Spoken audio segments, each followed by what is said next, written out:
আসসালামু আলাইকুম। আমরা আজকে একটা ধানের জমিতে আসছি।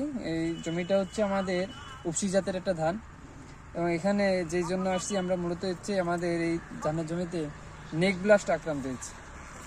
নেক ব্লাস্টের যে সিমটমটা হচ্ছে আমাদের যে ধানের যে কলারটা আছে শীষের, এই কলারটা হচ্ছে আমাদের এই ছত্রাকের আক্রমণের কারণে কলারটা হচ্ছে কালো হয়ে যায় এবং নিচের থেকে খাদ্যটা হচ্ছে উপরে যাওয়া বন্ধ হয়ে যায়, যার কারণে আমাদের যে ধানগুলো আছে সব ধানগুলো কিন্তু আসলে এখানে চিটা হয়ে গেছে।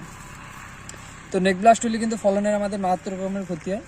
তো নেক ব্লাস্ট যাতে না হয় এই জন্য ধানের শীষ বের হওয়ার আগে আমরা বলি একবার, এবং শীষ বের হওয়ার পরে একবার যদি অনুমোদিত যে ছত্রাকনাশকগুলো আছে যেমন Nativo, trooper, Amistar top, Seltima, এগুলো যদি অনুমোদিত মাত্রায় স্প্রে করা যায় তাহলে কিন্তু এই ব্লাস্ট রোগ থেকে আমাদের ধানকে রক্ষা করা যায়। পাশাপাশি আমাদের সমন্বিত ব্যবস্থার মাধ্যমে সেখানে যে জমিতে একটু পানি রেখে এবং হচ্ছে একটু পটাশ সার 5 কেজি প্রতি বিঘা প্রতি যদি দেওয়া যায় তাহলে কিন্তু রোগটার প্রতিরোধ হয়। ধন্যবাদ সবাইকে।